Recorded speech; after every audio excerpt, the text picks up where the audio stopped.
में बनही मिसरी मलाई नहीं खाए कोबा में बनही मिसरी मलाई नहीं खाए कोबा में बनही मिसरी मलाई धैले बानी उजब पीछे लियावाना गणेश के मम्मी गणेश के मम्मी बस पावर भांग दिया गणेश के मम्मी बस पावर भांग दिया दाना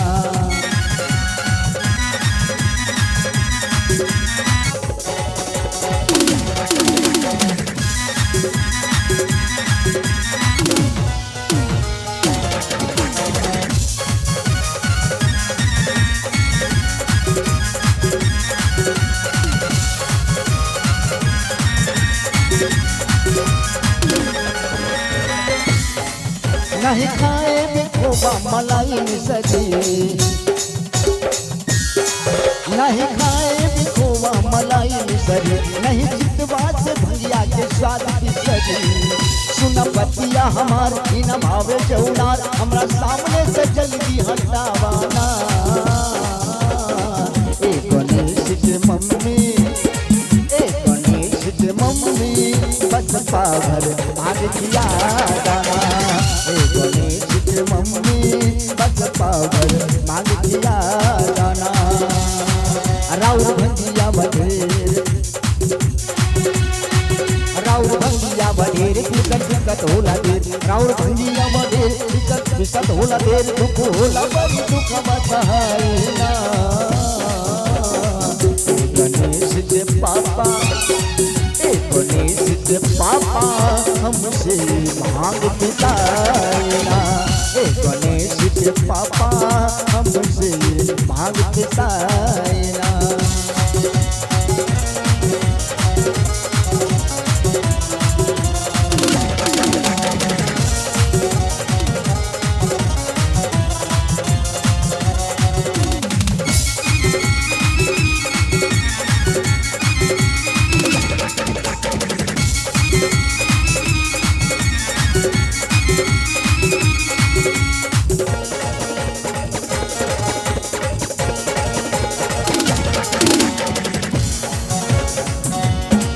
चाहे राजी हुई चाहे हुई नाराज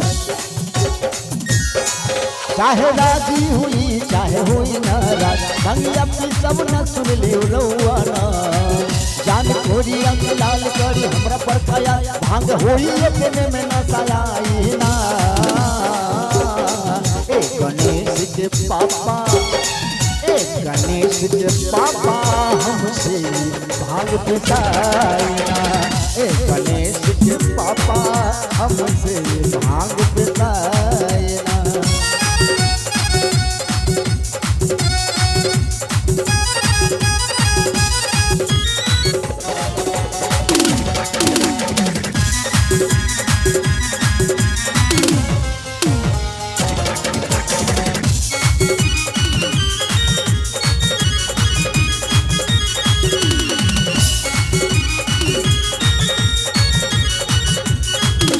भंगिया न देबो त गांजा मला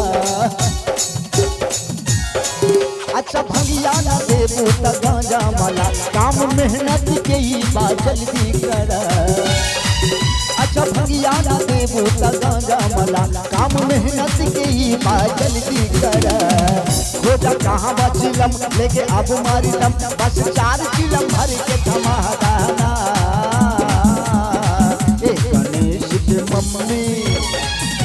गणेश के मम्मी बस पावर भाग दिया दाना गणेश के मम्मी बस पावर भाग दिया दाना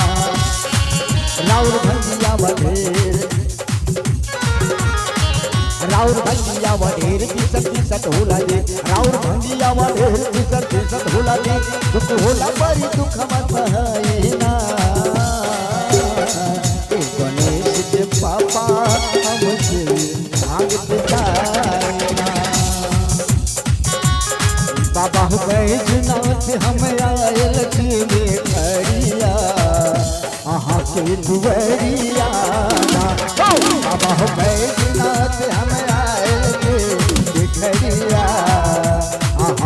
दुआरिया ना ऐलो बरबर आस लगाई कोई हो हमरो पर सहलो बरबर आस लगाई कोई हो हमरो पर एक बेर फेरी रही हो एक बेर फेरी रही हो हमरो पर नजरिया आहा के दुआरिया ना एक बेर फेरी रही हो गरीब पर नजरिया आहा के दुआरिया ना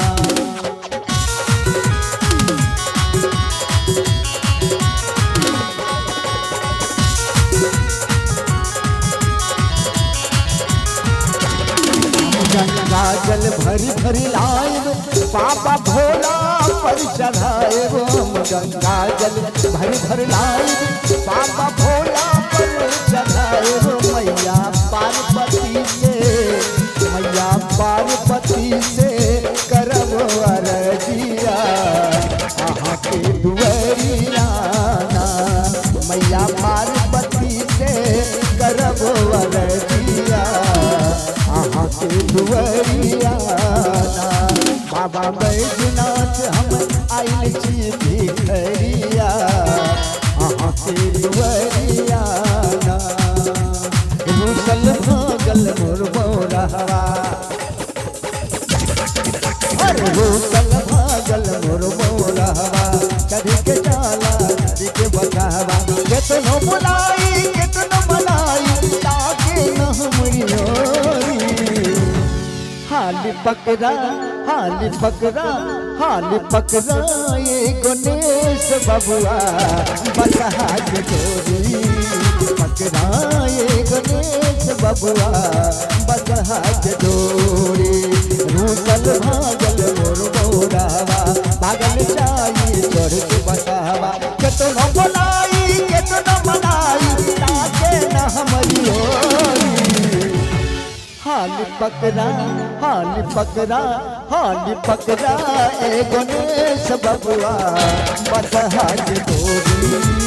पकड़ा ए गणेश बबुआ बसहा के डोरी पकड़ा ए गणेश बबुआ बसहा के डोरी। बोलो शंकर भगवान की मैया पार्वती की।